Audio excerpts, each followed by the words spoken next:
네, 시간이 되었으므로 청년부 예배를 시작을 하도록 그렇게 하겠습니다. 잠시만요. 함께 묵상기도 드리심으로 하나님께 우리의 마음을 올려드리도록 하겠습니다. 하나님 아버지, 바라주시옵소서. 이 시간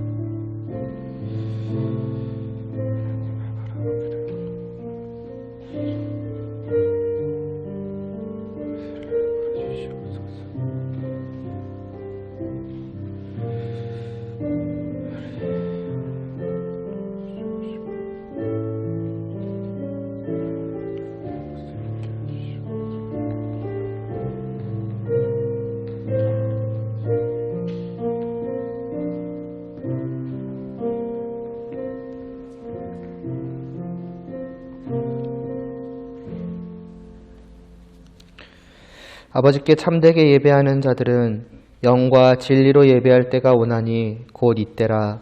아버지께서는 자기에게 이렇게 예배하는 자들을 찾으시느니라. 하나님은 영이시니 예배하는 자가 영과 진리로 예배할지니라. 아멘. 하나님 아버지, 이 시간도 저희가 하나님을 향하여 예배드리기를 원하옵나이다. 우리의 육신의 눈으로 또 세상적인 눈으로 정말 찾을 수도 없고 또 볼 수도 없고 또 알 수도 없는 그 하나님을 좀 하나님께서 우리 안에 주신 새 생명으로 말미암아서 다시 살려주신 우리의 영으로서 하나님을 바라보며 하나님께 예배드리고자 하오니 이 예배를 기뻐 받아주시옵시고 이 예배를 통하여 좀 하나님과의 그 사귐의 기쁨을 가득 누릴 수 있도록 은혜를 베풀어 주시옵소서. 예수님의 이름으로 기도드리옵나이다. 아멘. 나는 예배자입니다. 함께 찬양 드리시겠습니다.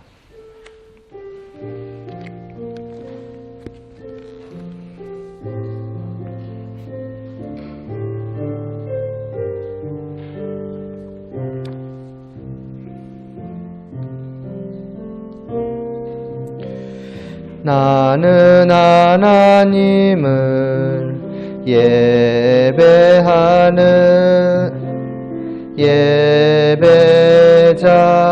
예배자입니다.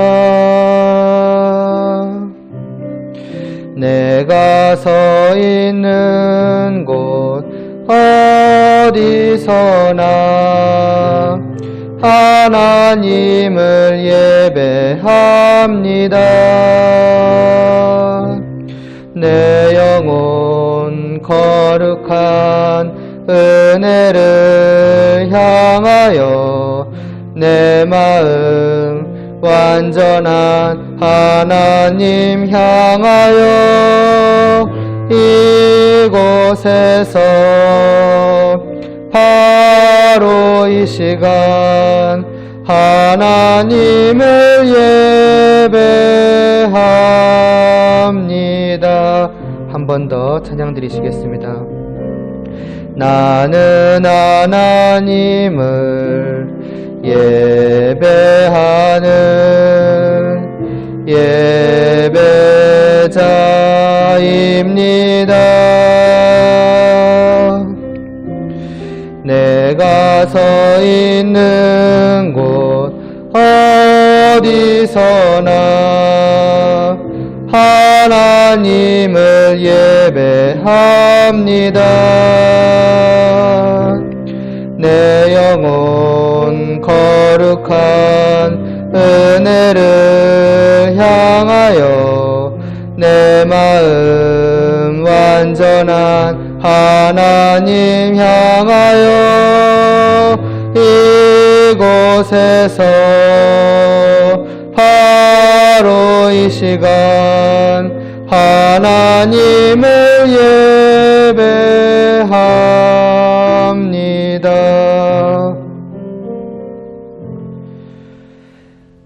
사도신경으로 우리의 믿음을 하나님께 고백하겠습니다. 전능하사 천지를 만드신 하나님 아버지를 내가 믿사오며 그 외아들 우리 주 예수 그리스도를 믿사오니 이는 성령으로 잉태하사 동정녀 마리아에게 나시고 본디오 빌라도에게 고난을 받으사 십자가에 못 박혀 죽으시고 장사한 지 사흘 만에 죽은 자 가운데서 다시 살아나시며 하늘에 오르사 전능하신 하나님 우편에 앉아 계시다가 저리로서 산자와 죽은 자를 심판하러 오시리라.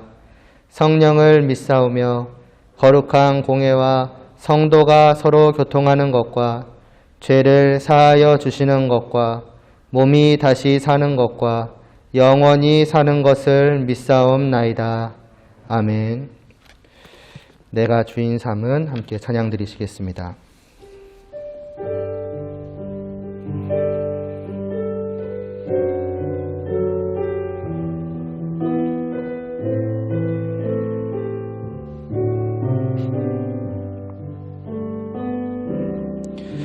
내가 주인 삼은 모든 것 내려놓고 내 주 되신 주 앞에 나가 내가 사랑했던 모든 것 내려놓고 주님만 사랑해. 주 사랑 거친 풍랑에도 깊은 바다처럼 나를 잠잠케 해. 주 사랑 내 영혼의 반석 그 사랑 위에 서리. 내가 주인 삼은 모든 것 내려놓고 내 주 되신 주 앞에 나가 내가 사랑했던 모든 것 내려놓고 주님만 사랑해. 주 사랑 거친 풍랑에도 깊은 바다처럼 나를 잠잠케 해. 주 사랑 내 영혼의 반석 그 사랑 위에 서리. 이어서 하나님이시여 찬양 드리신 후에 제가 기도하겠습니다.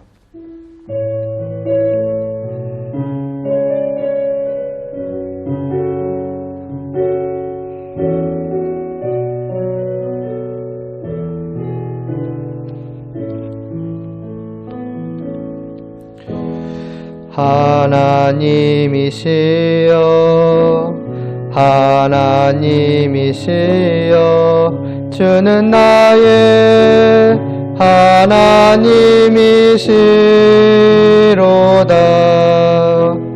나의 몸과 마음 주를 갈망하며 이제 내가 주께 고백하는 말. 여호와는 나의 힘이요 여호와는 나의 구원이시니 내가 누구를 두려워하리요. 여호와는 생명의 피난처시니 주의 인자가 생명보다 나음으로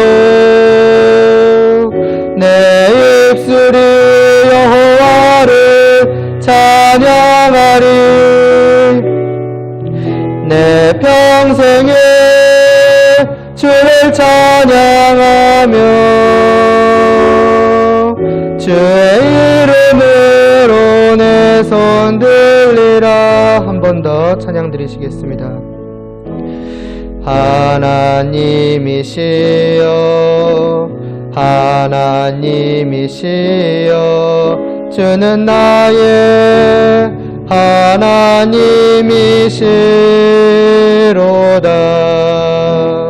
나의 몸과 마음 주를 갈망하며 이제 내가 주께 고백하는 말. 여호와는 나의 힘이요 여호와는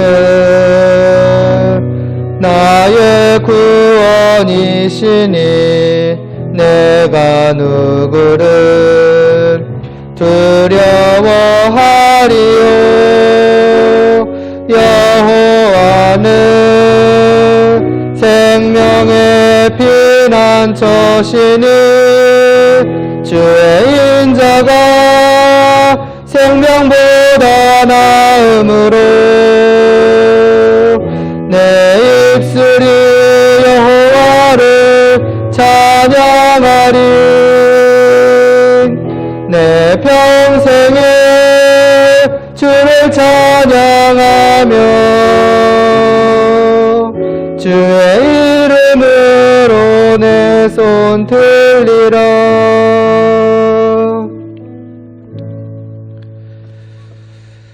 우리의 주 되신 하나님, 이 시간도 정말 주님께서 저희를 향하여 하시는 그 말씀을 듣고자 합니다. 이 말씀을 통하여서 하나님이 어떠한 분이신지를 다시 한번 저희로 깨달아 알게 하여 주시옵시고, 정말 그 하나님과 또 하나님 말씀하신 대로의 특별한 관계를 또 맺게 하사 이 자리에 모여있는 저희들이 그 하나님을 향하여 마땅히 가져야 하는 또 마음과 자세와 또 행동이 오직 하나님을 향하여서 드려질 수 있도록 하여 주시옵소서. 예수님의 이름으로 기도드리옵나이다. 아멘. 오늘 보실 말씀은 에베소서 1장 11절입니다.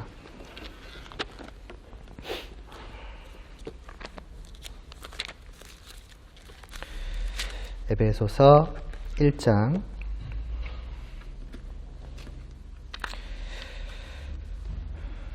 11절 말씀,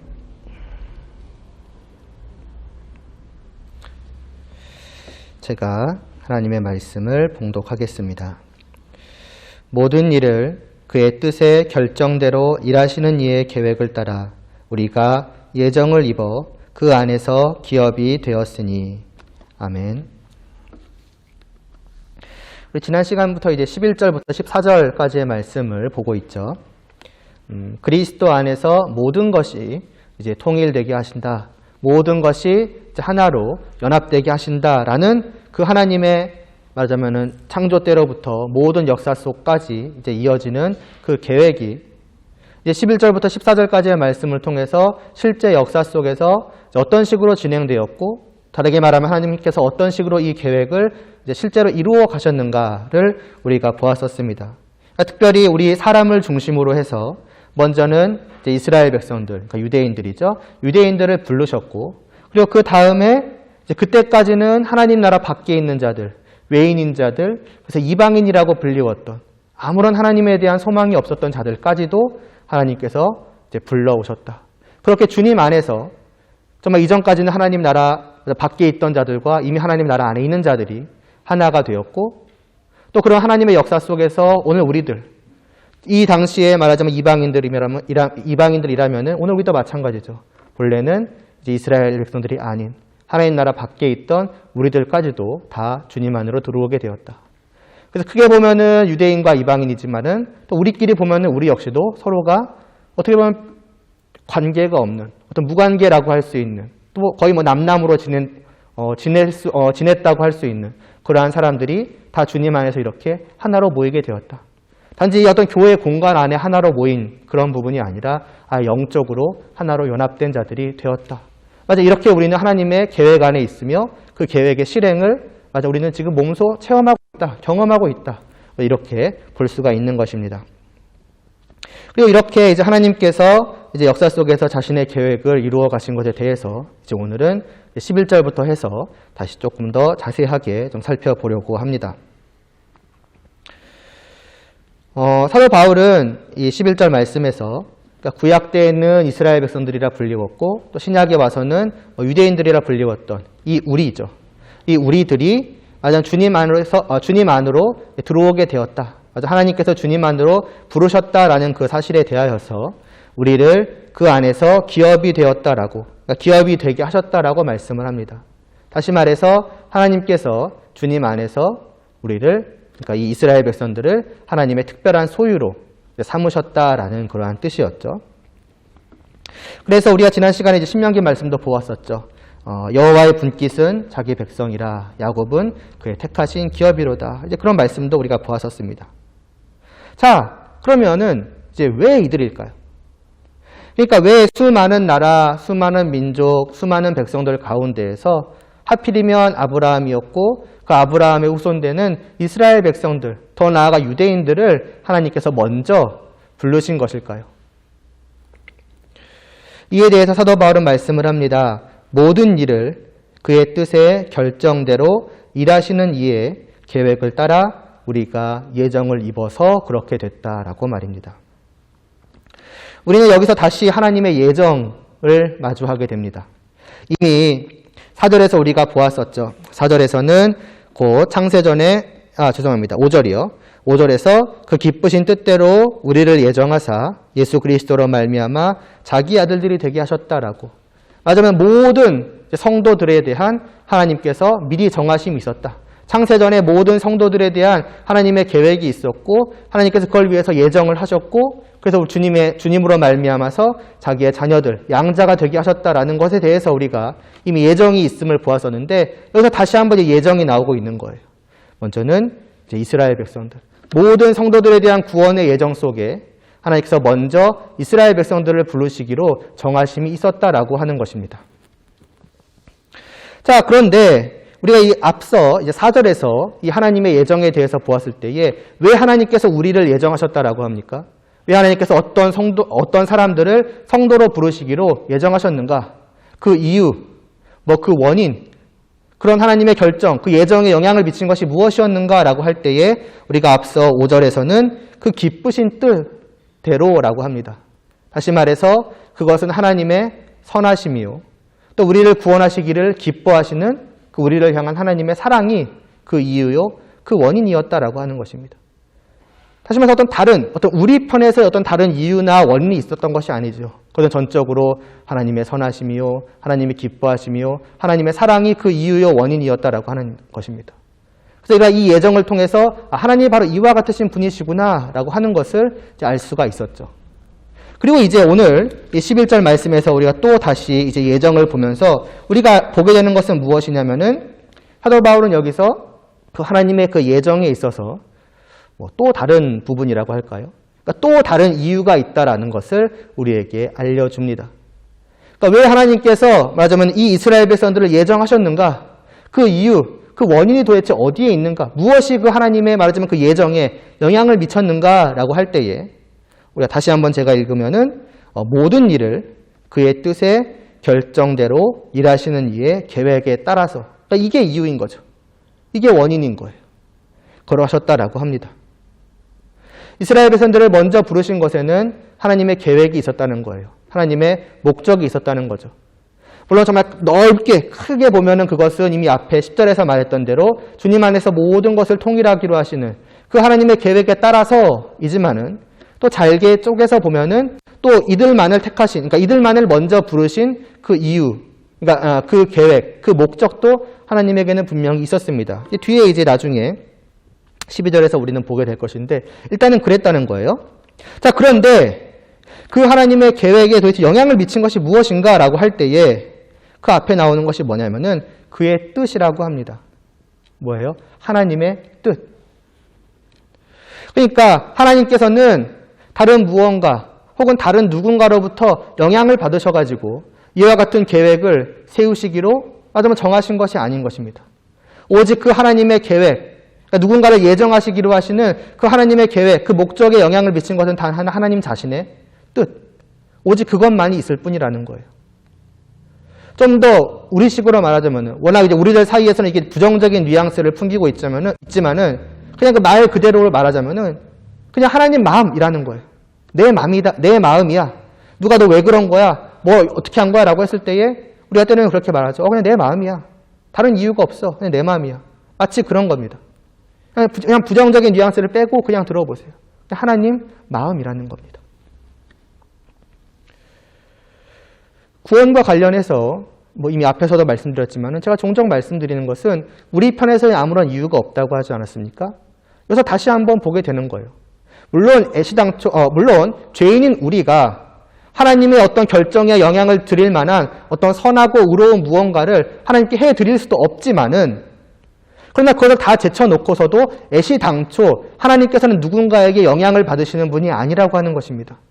내가 됐든 다른 누가 됐든 아니면 우리 모두가 됐든 그 무언가에 영향을 받으셔서 자신의 결정을 바꾸시거나 아니면은 뭐 그 계획을 수정하시는구나 아니면 처음부터 뭔가 아예 계획을 따로 잡으시거나 그런 분이 아니시라는 것입니다. 언제나 항상 하나님의 뜻 그것만이 있을 뿐인 거예요.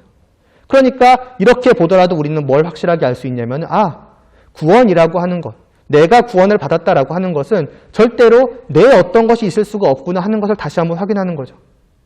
이거는 하나님이 그냥 주신 것 말하자면 하나님과 자신의 뜻대로 하나님 말하자면 그 마음에 따라서 우리에게 주신 것이구나. 그거 외에는 없구나. 라고 하는 것을 다시 한번 확인하고 그래서 우리는 이것이 하나님의 그저 주시는 선물이라는 것을 알 수가 있는 것이죠.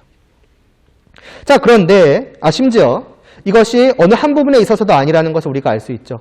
단지 이스라엘 백성들에게 있어서만 이런 건가? 이스라엘 백성들의 경우에는 하나님께서 오직 자신의 뜻대로 하셨지만은 아무래도 우리에게 있어서는 다르지 않을까? 이런 생각까지도 가질 수 있을지 모르겠습니다만은 이미 11절은 그건 부정하고 있습니다. 하나님은 단순히 어떤 뜻만을 그러니까 어떤 일에 대해서만 자신의 뜻대로 하시는 분이 아니라 모든 일을 그리하신다라고 분명하게 사도 바울은 말해요. 그러니까 이스라엘 백성들에게만 한정된 것이 아닌 거예요. 단지 지금 이스라엘 백성들에 대한 것에 초점을 맞추고 있기 때문에 그렇게 말을 한 거지만은 이미 여기서 바울은 모든 일을 그와 같이 하신다. 그리고 그 모든 일 가운데에서 이스라엘 백성들에 대한 일을 이와 같이 정하셨다라고 말씀을 하고 있는 겁니다. 그러니까 예외는 없다라는 거예요. 여기에 어떤 다른 여지는 있을 수가 없다. 전적으로 하나님의 뜻만이 있을 뿐이다. 그러면 우리가 이제 어떻게 보면 좀 자연스럽게 이제 하나님을 떼놓고 일반적으로 우리들 사이에서 만약에 이런 일이 있었다라고 생각을 하면은 생각을 하면서 우리가 하나님의 일을 바라보면은 의문이 들 수밖에 없습니다. 이게 과연 옳은가 하는 거예요. 쉽게 우리식으로 말하면 아까 그 부정적인 뉘앙스 있죠. 내 마음대로 하는 것이 과연 옳겠는가? 우리 사이에서 봤을 때에도 만약에 누군가가 아무 이유 없이 그냥 내 마음이야, 내 뜻이야 라고 한다면은 그거는 어떤 오만이라던가 아니면 뭐 독선이라던가 근데 부정적인 뉘앙스를 담아서 그 사람이 하는 행동들, 그 사람이 어떤 결정, 뭐 계획, 그 계획을 이루어가는 모든 일들에 있어서 우리는 당장에 의문을 표시할 것이고 때로는 불만을 표시할 수 있습니다. 그럼 하나님에 대해서도 우리는 마찬가지의 생각을 가질 수가 있는 것이죠. 아니 하나님이 아무리 하나님이라고 하지만은 그래도 모든 것을 순전히 자기 마음대로 정하시는 것이 과연 옳겠는가? 그러나 우리는 이미 답을 알고 있죠. 그것이 옳다는 거예요. 우리가 생각할 때에는 하나님께서 자신의 뜻대로 하나님 마음대로 하시는 것은 이게 아무리 봐도 좀 선해 보이지 않고 좀 불공평해 보인다거나 뭐 부당해 보인다거나 그런 생각이 들지 모르겠지만은 사실 우리는 이미 성경이 말하는 정답은 알고 있죠. 이렇게 하는 것이 옳다. 정당하고 선하고 그것이 의로운 것이다라고 우리는 답을 알고 있습니다. 그럼 이제 우리는 다음 생각을 해봐야죠. 왜 이것이 옳은 것인가? 왜 도대체 성경은 하나님께서 이와 같이 하시는 말하자면 자기 마음대로 하나님 자신의 뜻대로 결정하시고 그대로 행하시는 것을 옳다라고 말씀하는가? 우리 사람들 사이에서 만약에 그런 일이 일어난다면 분명하게 그것은 잘못됐다고 말할 것인데 왜 성경은 하나님에게 있어서는 이것을 옳다라고 말하고 있는 것인가? 그럼 결국 하나님과 우리의 차이가 무엇인가를 생각하게 되는 것이죠. 조금 다르게 말하면 도대체 하나님이 어떤 분이시기 때문에 말하자면 하나님 자기의 뜻대로 모든 일을 그 어떤 말하자면 영향도 받지 않으시는 거예요. 쉽게 말하면 누구의 말도 듣지 않으신다. 뭐 이렇게까지 생각할 수도 있어요. 그게 도대체 왜 하나님에게 있어서는 옳으냐 이겁니다. 하나님이 어떤 분이신가 여러분 이 말씀 앞에서 다시 한번 생각을 해보실 필요가 있습니다. 물론 하나님이 어떤 분이신가 여러분들이 생각을 해보면 여러 가지 답이 나올 수가 있겠죠. 그 중에서 우리가 하나님을 주님이라고 부르는 것에 대해서 여러분들이 생각을 해보시기를 바랍니다. 무슨 뜻인가요? 왕이요? 또 주인. 이 두 가지 의미가 같이 들어있는 것이죠. 다시 말해서 하나님을 나의 주라고 우리가 고백하는 것은 하나님은 나의 왕이시요 나의 주인이십니다라고 고백을 하는 겁니다. 그렇다면 여러분들은 왜 하나님을 나의 주라고 부르세요? 그냥 교회에서 하나님을 그냥 주라는 어떤 호칭으로 정했으니까 주라고 부르시는 것은 아닐 것입니다. 정말 하나님을 나의 왕이요 나의 주인이라고 생각하니까 그렇게 고백을 하겠죠. 참된 성도라고 한다면은. 정말 그것이 나의 믿음의 고백이라고 한다면 그렇게 진짜 여기는 겁니다. 그럼 도대체 그 이유가 무엇입니까? 주님께서 나를 자기의 피로 사셨기 때문에 그것도 하나의 이유가 될 수가 있겠죠. 나를 샀기 때문에 나는 이제 주님 거가 된다. 그것도 맞는 말이죠. 그러나 보다 근본적으로는 하나님이 우리의 무엇이 되시는가? 나의 창조자가 되시기 때문이에요. 하나님께서 온 세상과 그 안에 있는 모든 것들 그리고 나아가서 오늘 우리까지도 모든 사람까지 다 하나님의 창조물입니다. 그래서 하나님은 창조자이시오. 단순히 우리가 이 하나님을 창조자라고 하지 않고 창조주라고 부릅니다. 왜요? 나를 하나님께서 그러니까 온 세상을 하나님께서 만드신 그 순간부터 자연스럽게 하나님은 뭐가 되냐면은 주인이 되는 거예요. 그거는 누가 어떤 그 권리를 주는 게 아닙니다. 그건 자연스럽게 생기는 권리예요. 여러분들이 무언가를 만들었다고 생각을 해봅시다. 그럼 그건 당연히 누구 겁니까? 내 거겠죠. 심지어 하나님은 아무것도 없는 것으로부터 무언가를 만들어내셨어요. 우리 모든 걸 만들어내셨다고요. 어떤 다른 사람이 소유하고 있는 어떤 일부를 가지고 와가지고 만드신 것도 아니라 처음부터 끝까지 무에서 유를 하나님께서 전적으로 모든 것을 다 자신의 힘으로, 자신의 능력으로, 자신의 말씀으로 창조하셨어요. 그냥 그 순간부터 다시 말하지만은 누구도 하나님께 어떤 권리를 드릴 필요가 없어요. 하나님 저를 만드셨으니 하나님은 제 걸로 해드리겠습니다. 이럴 필요가 없는 거예요. 자연스러운 관계가 그 순간 이미 형성이 되는 겁니다. 하나님은 주인이요 우리는 하나님의 것이라고 하는. 그래서 하나님을 우리가 창조주라고 부르고 우리는 하나님의 피조물이라고 부르는 거죠. 그리고 하나님은 주인으로서 이 모든 것을 자신의 뜻대로 다스리시니 자연스럽게 그 주인 되시는 하나님은 우리의 왕이 되실 수밖에 없는 것이죠. 그래서 이와 같이 하나님께서 주인으로서 왕으로서 자신이 만든 모든 피조물 오늘 우리들에게 가지시는 그 권리를 뭐라고 하냐면 우리가 주권이라고 부릅니다. 주인으로서의 권리예요. 그것도 절대적인 권리이죠. 누구도 이에 대해서 뭐라고 할 수 없습니다. 자기의 것을 가지고 이렇게 한들 저렇게 한들 누구도 말할 수 없어요. 누구도 그것이 부당하다, 잘못되었다 좀 이따 보겠습니다만은 그럴 수 없음을 여러분은 아실 겁니다. 주인의 권리라고 하는 것은 그런 거예요. 창세기 1장 1절은 바로 이러한 말씀으로부터 시작을 하지 않습니까? 태초에 하나님께서 천지를 창조하시니라. 그래서 한면으로는 하나님께서 모든 것을 만드셨다라는 선포로부터 시작되는 것이면서 동시에 어떻게 보면 하나님께서 자신의 그 모든 것에 대한 권리를 선포하시는 것으로부터 시작을 하는 거예요. 내가 온 세상 모든 것, 내가 너희들의 말하자면 창조주이다. 로부터 시작을 하는 것이죠. 그리고 성도는 바로 이 말씀을 믿음으로부터 시작하는 거예요. 하나님은 누구신가? 창세기 1장 1절부터 시작하는 겁니다. 하나님은 나의 창조주이시다. 나의 주요 나의 왕이시다. 그것을 믿음으로 마지막에 인정하고 고백하는 것으로부터 우리는 하나님의 말씀을 따라 나아가는 것이고 이렇게 본다면 성경은 창조주이신 하나님께서 자신의 창조물들을 향해서 어떠한 역사를 해 가시는가에 대한 말씀이라고도 볼 수 있어요. 이런 관점에서 보자면. 세상은 당연하게도 이러한 하나님이심을 모르죠. 이러한 하나님이심을 인정하지 않아요. 그러니까 당연히 하나님의 주권을 무시하죠. 이런 세상 사람들을 향하여서 하나님께서 왜 우리를 구원하셨는가?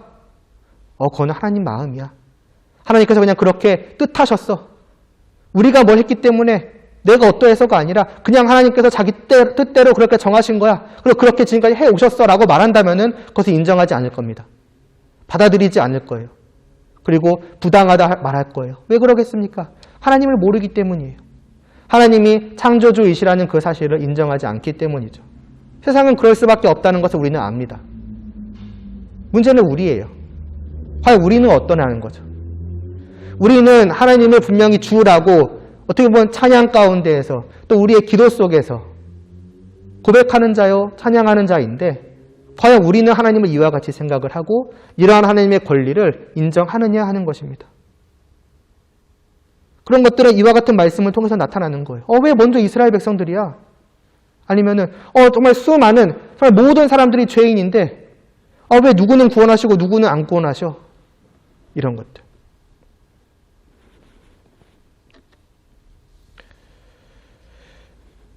그러니까 우리마저도 어떻게 보면은 그 하나님의 하나님 되심, 하나님의 주님 되심에 대해서 때로는 가볍게 생각하고 있는 것이 아닌가. 때로는 무시하고 있는 것이, 물론 우리가 그럴 생각이 없을지라도 무시하고 있는 것이 아닌가.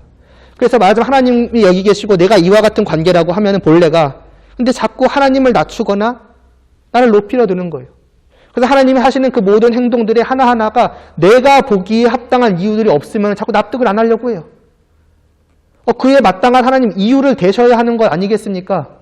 그래야 의로우시고 그래야 선하시고 그래야 옳으신 것 아니겠습니까? 그렇게 하는 것은 하나님 이건 좀 아닌 것 같은데요. 하나님을 낮추고 나를 높이는 거예요.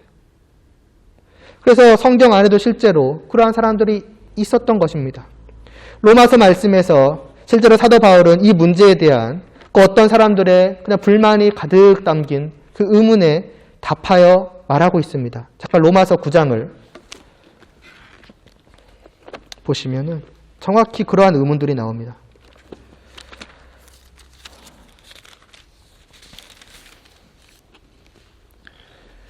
내용 자체는 어렵지 않기 때문에 천천히 읽어가면서 제가 말씀을 드릴게요. 9장 10절을 보시면요.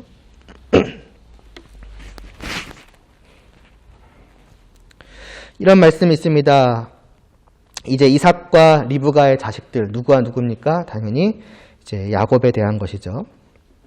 야곱과 에서에 대한 겁니다. 보면은요, 10절에 또 리브가가 우리 조상 이삭 한 사람으로 말미암아 임신을 하였는데 그 자식들이 아직 나지도 아니하고 무슨 선이나 악을 행하지 아니한 때에 아무것도 하지 않았어요. 이들에게 어떤 이유를 가질 건덕지도 없는 그때예요. 그때에 택하심을 따라 되는 하나님의 뜻이 행위로 말미암지 않고 오직 부르시는 이로 말미암아서 서게 하려 하사. 그러니까 그들의 어떠함이 아니라 오직 하나님의 뜻에 따라 되도록 하시기 위해서 12절에 보시면 리브가에게 이르시되 큰 자가 어린 자를 섬기리라 하셨습니다. 큰 자, 형인 에서가 야곱을 섬기게 하시겠대요. 사실 어떤 계급, 그런 격차, 그런 걸 말하는 것이 아니라 하나님께서 야곱을 택하사 하나님의 나라를 이어갈 후손으로 세우셨고 에서는 맞으면 거기에서 탈락되게 하셨다라는 것이죠. 그래서 13절에 보면은 기록된 바 내가 야곱은 사랑하고 에서는 미워하였다 하심과 같으니라. 이게 언제예요? 이들이 아직 태어나기도 전이에요. 사도 바울이 직접 말하고 있듯이 이들이 무슨 선이나 악을 행했기 때문이 행하기도 전이에요. 에서가 악을 행했고 야곱이 선을 행했다라고 하면은 하나님께서 그걸 보시고서 내가 야곱은 사랑하고 에서는 미워하였다라고 하면은 우리가 충분히 납득이 되죠. 그러나 그런 모든 것이 아무것도 없기 전에 이미 하나님께서 그냥 정해버리신 거예요. 나는 야곱을 사랑할 것이고 에서는 미워할 것이다. 야곱은 구원하여 하나님의 백성 되게 할 것이고 에서는 하나님의 백성 외인 되게 할 것이다. 이런 말씀 앞에서 이제 14절에 어떠한 사람들의 의문이 나온 겁니다. 그런즉 우리가 무슨 말하리요? 하나님께 불의가 있느냐? 어떤 사람들은 말한다는 거예요. 이건 좀 말이 안 되는데요. 이거 하나 이렇게 정하시다니 하나님 이거 불의하신 거 아닙니까? 말하면 차별이 아닙니까? 그러나 그럴 수 없느니라고 합니다. 또 이어져요. 이게 한 예고. 또 하나의 예는 모세에게 대한 예예요. 15절부터의 말씀을 보면은 모세에게 이르시되 내가 긍휼히 여길 자를 긍휼히 여기고 불쌍히 여길 자를 불쌍히 여기리라. 그러니까 누군가를 긍휼히 여기시고 누군가를 불쌍히 여기신 거는 그 사람이 그럴만해서가 아니라 그냥 나에게 달려 있다는 거예요. 내가 정한다는 거예요. 내가 불쌍하게 여길 자가 누구인지를 내가 정하고 내가 긍휼히 여길 사람을 내가 정할 것이다. 그래서 17절에 보면 이제 바로가 대표적인 예로 나오죠. 내가 이 일을 위하여 너를 세웠으니 곧 너로 말미암아 내 능력을 보이고 내 이름으로 온 땅에 전파되게 하려 함이라. 바울이 죄송해요. 바로 우리가 무엇을 알고 있습니까? 자꾸 바울이라 그러네. 바로에 대해서 그 마음이 완악하여서 하나님의 말씀을 거역하고 또 거역하는, 끊임없이 자기의 마음을 완악하게 하는 그 바로의 모습을 우리는 알고 있습니다. 성경은 한편으로 이것은 바로가 그랬다라고 해요. 그러나 다른 한편으로는 하나님께서 바로로 하여금 그 마음을 완악하게 하도록 하셨다라고 합니다. 이 또한 하나님의 정하심 가운데 있는 거예요. 바로로 하여금 그 마음이 완악하게 해서 하나님께 끊임없이 반항하는 가운데에서 하나님께서 그를 치셔서, 그 나라를 치셔서 온 세상 가운데에서 하나님이 어떠한 분이신지를 나타내 보이시기 위한 그러한 사람으로 하나님께서 정하셨기 때문에 이와 같이 되었다는 거예요. 그래서 18절에 보면은 하나님께서 하고자 하시는 자를 하나님께서 정하신 거예요. 마음대로. 긍휼히 여기시고 또 하고자 하시는 자를, 여기서는 바로겠죠. 완악하게 하시느니라. 긍휼히 여기실 분도 또 누군가를 완악하게 할 분도 하나님께서 정하셔서 그대로 되게 하신다. 자, 말이 안 되죠. 그러니까 19절. 혹 내가 이 말을 듣는 너가 내게 말하기를 그러면 하나님이 어찌 허물하시느냐? 누가 그 뜻을 대적하느냐? 이겁니다. 하나님께서 누군가를 완악하게 하신 거라면은, 그래서 그가 완악해질 수밖에 없는 거라면은 왜 하나님께서 그 사람을 책망하시느냐는 거예요. 하나님께서 그렇게 정하시고 하신 것 아닙니까? 근데 왜 그에 대한 책임을 이 사람에게 물으십니까? 이겁니다. 하나님의 말씀에 대적할 수 있는 자가 없잖아요. 그럼 결국 바로도 어쩔 수 없이 그렇게 한 사람 아닙니까? 그런데 왜 하나님은 그를 말하자면 책망하시고 그를 벌하시고 심판하시고 그러시는 겁니까? 그럴 때에 이제 20절 말씀이 나오는 거예요. 이 사람아, 너가 누구이기에 감히 하나님께 반문하느냐? 왜 이런 말을 해요? 너가 뭔데? 쉽게 말하면 세상에 조금 속된 말로 표현하면 너가 뭔데 하나님한테 그런 식으로 말할 수 있느냐는 거예요. 그러면서 너가 뭔데요? 20절 뒤에 보면은 지음을 받은 물건이 지은 자에게 어찌 나를 이같이 만들었느냐 말하겠느냐. 토기장이가 그릇 만드는 사람이 진흙 한 덩어리로 하나는 귀히 쓸 그릇을 하나는 친히 쓸 그릇을 만들 권한이 없느냐 라고 합니다. 그렇지 않습니까? 우리는 그릇 만드는 사람에게 어떤 사람 똑같은 그걸로 어떤 거는 요강을 만들고 어떤 거는 보석함을 만들었다고 했대. 아무도 뭐라고 하지 않아요. 왜 너 마음대로 저거는 요강이 되게 했느냐? 왜 저거는 말하자면 오물을 받는 용도로 만들었느냐? 라고 아무도 말할 수 없어요. 그걸 부당하다고 말할 수 없는 거예요. 그거는 만드는 자의 절대적인 권리입니다. 세상에서도 이 말이 통용되는 거예요. 사실은. 세상에서도 내 것에 대해서 그 누구도 말하지 못해요. 제가 제 핸드폰을 던지든 부수든 새로 사든 아니면 여러 가지 핸드폰을 두고서 내가 이것만을 귀하게 쓰고 나머지는 다 태워버리든 아무도 말을 할 수 없습니다. 왜 너는 그것만 귀하게 여겨? 내 마음이야.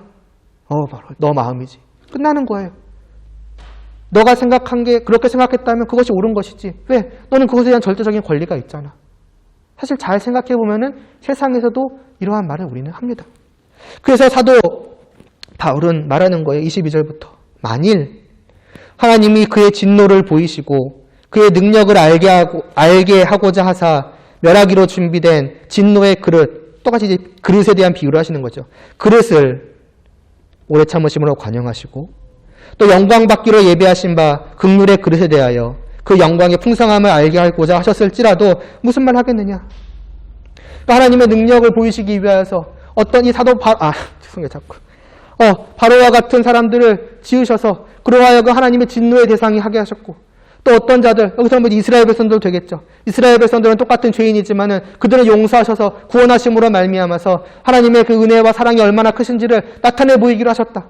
이런 말하자면 그릇으로 만드신 것이고 이런 용도의 그릇으로 만든 것이다. 무슨 말을 하겠느냐 이겁니다. 우리가 통기자기를 향하여서도 아무 말을 안 하는 것처럼 하나님을 향하여서도 그것이 옳은 것입니다 라고 밖에는, 그것이 하나님의 당연한 권리입니다 라고 밖에는 할 말이 없지 않겠느냐. 그러므로 잘 생각해 보아라. 잘 생각해 보십시오. 뭐 이렇게 되겠죠. 이것이 옳은 건 아닌가 라고 사도 바울은 말하고 있는 것입니다.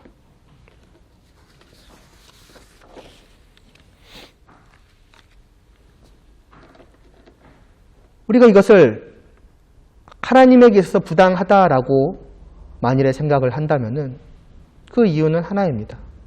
하나님과 우리의 이와 같은 관계를 인정하지 않는 거예요. 세상에서 그릇 만드는 자들이 그 그릇에 대한 권리를 전적으로 인정하지만은 하나님이 우리에게 갖는 그 권리는 인정하지 않는 거예요. 결국 뭘 인정하지 않는가? 하나님이 우리의 창조주이시라는 사실을 인정하지 않는 것이죠. 하나님이 나를 만드셨다라는 사실을 받아들이지 않는 거예요. 그렇기 때문에 그 하나님의 권리를 인정하지 않는 것이죠. 그렇기 때문에 하나님이 하는 그 모든 행동들에 대한 우리의 어떤 그러니까 불만 섞인 그냥 의문이 있잖아요. 순수한 의문이 있고 그게 아니라 정말 어떤 불만이 어떤 의문으로 나타나는 경우가 있잖아요. 이렇게 하는 거 안 되는 거 아닌가요? 그런 것들이 그래서 나오게 되는 거예요. 어떻게 보면 하나님에 대한 전제 자체가 잘못되어 있는 겁니다. 다르게 말하면 하나님을 잘못 알고 있는 거예요. 성경은 이것을 분명하게 얘기합니다. 하나님의 주권, 하나님의 창조 주 되심을. 그래서 우리는 이게 성경의 가르침이고 그리고 그 성경의 가르침에 따른 사도들과 그리고 사실은 성도들, 모든 성도들의 고백이요 찬양입니다. 하나님은 우리의 주이십니다. 나의 주, 나의 왕이십니다. 그 말은 결국 하나님은 나에 대한 절대적인 권리, 주권을 가지고 계시는 분이시며 이렇게 하시든 저렇게 하시든 모든 것을 그 자신의 뜻대로 하심이 지극히 옳으십니다. 하나님은 그러한 분이십니다. 사실은 우리가 하나님을 주님이라 부르는 고백 속에는 그러한 내용까지도 다 들어있는 겁니다. 아니, 들어있어야 하는 거예요. 이렇게 봄으로써 우리는 이 예정과 선택을 인정해야 하는 것입니다. 과거나 지금이나 교회 안에서도 인정하지 않는 사람들이 있어요. 부당하다고 생각하는 거예요. 이렇게 하면 선하시지 않는 것인가? 않을 것 같은데 왜요? 하나님의 주권을 인정하지 않는 거죠. 다르게 말하면 나에 대한 하나님의 주권을 인정하지 않는 거고 다르게 말하면 똑같아요. 둘 중에 하나예요. 하나님을 나의 자리로 내려던가 아니면 내가 하나님의 자리로까지 올라가는 거예요. 이런 관계는 아닙니다. 하나님. 이 정도. 조금 높은 거는 인정하지만 그렇다고 절대적인 권리까지는 아닙니다. 자꾸 낮추거나 높이는 겁니다. 그래서 그 높이는 가운데에서 종종 말씀드리지만 하나님의 영광을 갉아먹는 거예요. 그러니까 하나님 합당한 이유를 대십시오. 하나님이 못 되시겠다면 제가 만들겠습니다. 하나님은 제가 하는 거에 따라서 구원하시는 분이십니다. 제가 선을 행했기 때문에 하나님은 구원하셔야 하는 분입니다. 이제는 나의 선행을 가지고 하나님 앞에 어떻게 보면 이제 거래처럼 나가는 거죠. 했기 때문에 그 대가로서 하나님은 하셔야만 하는 마치 어떤 의무에 하나님이 속박되어 있는 것과 같은 주인이신 하나님이 무언가에 속박되어져서 하지 않으시면 안 되는 그런 종의 위치로까지도 나도 모르는 사이에 낮추고 있는지 모릅니다. 하나님을 낮추려고 하지 마십시오, 여러분. 물론 이것이 우리가 순수하게 하나님한테 질문하는 것이 잘못되었다라고 말하는 것은 아니에요. 우리가 이해하지 못하는 부분들에 대해서 당연히 우리는 기도 가운데 구할 수 있죠. 왜 이렇게 되는 것인지. 하나님의 말씀에 대해서 우리는 끊임없이 생각하고 질문하고 다 해야 되죠. 그러나 그것이 정말 순수하게 하나님의 그 뜻을 알기 위한 질문과 어떤 내 안에 있는 불만을 담겨있는 그러한 의문, 그러한 질문과는 다르지 않습니까? 그렇게 하나님에 대한 역사, 하나님의 일하심, 하나님의 뜻하심에 대한 질문을 하지 마시고 정말 오직 만약에 우리가 질문이 필요하다면 정말 그 나의 주 되신 하나님, 그 하나님의 역사, 그 역사하신 그 뜻을 조금이라도 더 알기 원합니다. 그런 마음으로 다가가는 것이 우리에게 올바른 자세일 것이고 결국 무엇이냐? 하나님 앞에 우리의 위치를 분명히 하고 하나님 앞에 우리가 가장 낮은 자로 있어야 된다는 거예요. 우리의 주 되신 하나님이시라는 것을 여러분들이 분명하게 아실 수 있기를, 그러니까 인정하실 수 있기를 바라겠습니다. 다르게 말하면은 우리가 믿고 섬기는 하나님은 그런 분이시라는 거예요. 그냥 우리보다 좀 더 나은 분을 우리가 우리의 모든 인생과 나의 생명까지 다 바쳐서 섬기는 그런 것이 아니라는 거예요. 하나님은 그럴 만한 분이시기 때문에 우리가 그분을 믿고 섬기며 그분과 함께하는 것을 진정으로 즐거워하는 것이죠. 온 세상의 창조 주, 왕이요 주인 되신 그 분이 우리는 나의 주, 나의 왕이라고 부르는 거예요. 그래서 그 하나님을 나의 주라고 부를 수 있다는 것에 대해서 여러분 다시 한번 생각을 해보세요. 하나님께서 우리를 자신의 기업으로 삼으셨다라고 하면은 우리는 하나님의 특별한 소유라고 하지 않습니까? 무관계한 게 아닌 거예요. 하나님의 것이 되었다라는 사실이 하나님이 그와 같으신 분이라는 걸 안다면은 굉장히 기쁜 일이죠. 내가 저 분의 것이 되었다. 저 분의 소유가 되었다. 그래서 나는 이제 저 분을, 저 절대자를 나의 주라고. 맞아, 하나님 역시 나의 것과 같이 말할 수 있는 거죠. 조금 이해하기 쉽게 말하자면. 그건 나의 하나님이야. 나의 주야. 나와 정말 특별한 관계가 있으신 그 분이야. 그런 것입니다, 여러분. 다음 시간에 계속해서 말씀을 보아가겠습니다. 하나님께서 모든 큰 전체적인 그 계획 속에서는 이제 주님 안에서 이제 부르심이 있다, 하나 되게 하심이 있다 그랬죠. 그리고 아까 말했지만은 세부적으로 먼저 이들을 부르시고 또 나중에 우리를 부르신 거에 역시도 또 그 각각에 대한 또 세부적인 계획이 또 있습니다. 목적이 있는 거예요. 그게 이제 뒤에 11절 맞죠? 12절, 나중에 14절 이렇게 쭉 나옵니다. 그 부분도 보면서 그럼 왜 하나님께서 자신의 뜻대로 이들을 부르셨는가? 그 하나님의 뜻이 무엇인가? 그러니까 이루고자 하시는 그 최종적인 목적이 어디에 있는가를 우리가 또 보면서 하나님께 부름받아 주님 안으로 들어온 우리들이 하나님 앞에 어떠해야 하는가에 대해서 계속해서 알아가도록 하겠습니다. 기도드리시겠습니다.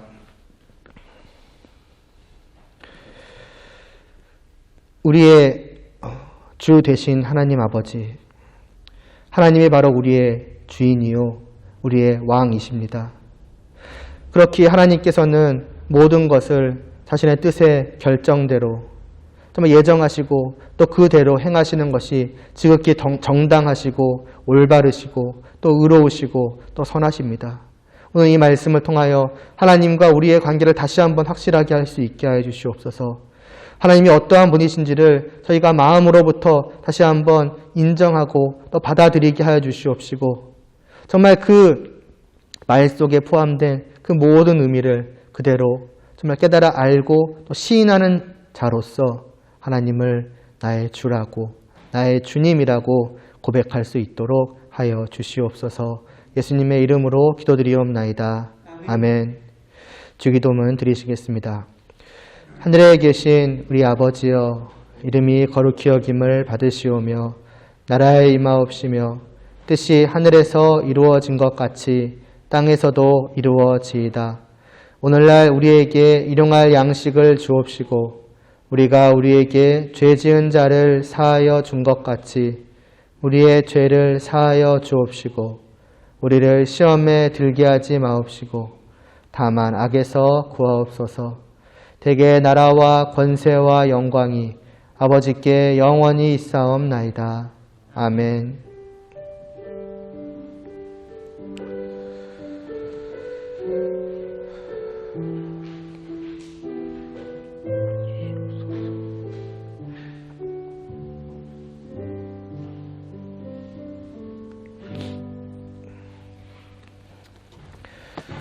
네, 오늘 2부 순서 이제 끝나고 있고요. 잠깐 다시 PPT 스크린을 고쳐가지고 했는데 어느 쪽이 편하신가요? 이걸로 보시면서 찬양 드리시고 하시는 게 편하신가 아니면 이전처럼 악보로 보시는 게 편하신가요? 손 들까요? 악보, PPT. 그럼 이대로 그냥 계속해서 하도록 하겠습니다. 네, 형님 나오셔서.